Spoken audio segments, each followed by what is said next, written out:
कई बार जीवन बेवजह और खाली सा महसूस होता है, जैसे कोई उद्देश्य ही नहीं बचा। एक टाइम था जब मुझे भी यही लगता था कि मैं क्यों जी रहा हूं। सब कुछ होते हुए भी कुछ कमी सी रह जाती है। पर जब ओशो को सुना तो एक बात धीरे धीरे समझ में आने लगी। जीवन अपने आप में न व्यर्थ है न सार्थक। जीवन तो कोरा कैनवास है, और ये शब्द सिर्फ सुनने के नहीं थे, महसूस करने वाले थे। उदाहरण के तौर पर, अगर कोई हमें एक कोरी किताब दे, अब उस पर चाहे तो शब्दों की गालियां लिखी जाए या फिर प्रेम के गीत, वही किताब है, लेकिन अर्थ हम डालते हैं। ठीक वैसे ही जीवन भी एक अवसर है, बस। लोग अक्सर ये भ्रम पाल लेते हैं कि जीवन का अर्थ कहीं छिपा है, उसे बस ढूंढना है। पर ओशो कहते हैं, जीवन में अर्थ होता नहीं है, उसे पैदा करना होता है।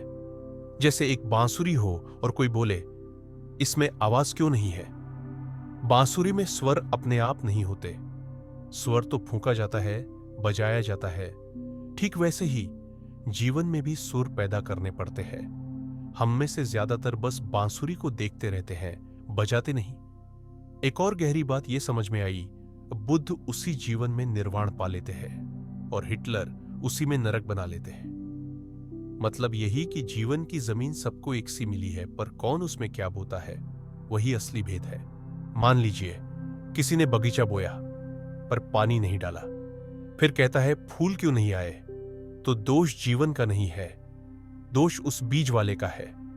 फिर जब मैंने ओशो को सुनना शुरू किया तो लगा कि जैसे किसी अंधेरे रास्ते पर चलते हुए अचानक एक लालटेन वाला मिल गया हो, हाथ में रोशनी लिए। जब तक वो साथ होता है रास्ता साफ दिखता है, पर जैसे ही वो आगे बढ़ जाता है अंधेरा फिर से घेर लेता है।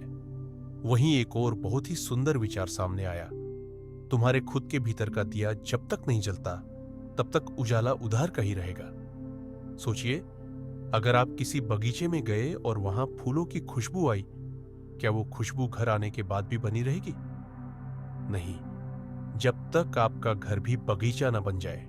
ओशो का कहना है, मैं कोई अवतार नहीं हूं, मैं कोई ऊपर से नहीं उतरा, मैं तो ठीक आप जैसा हूं। अगर मेरे भीतर फूल खिले हैं तो आपके भीतर भी खिल सकते हैं। और तब समझ आया कि अवतार की धारणा हमें अलग करती है, पर तीर्थंकर की धारणा बताती है कि हां, यह संभव है। जैसे बुद्ध, महावीर, पार्श्व, ये सब हमारे जैसे ही थे, लेकिन इन्होंने अपने ही प्रयास से भीतर अग्नि जगाई। जैसे शादी में 7 फेरे लिए जाते हैं, वैसे ही ओशो कहते हैं, भीतर भी 7 चक्रों के फेरे लेने होते हैं।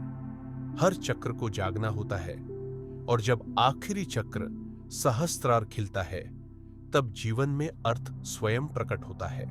एक बड़ा प्रश्न यह था, मैंने घर बनाया, धन कमाया, परिवार बसाया, फिर भी अर्थ क्यों नहीं दिखता? उसका उत्तर भी मिल गया।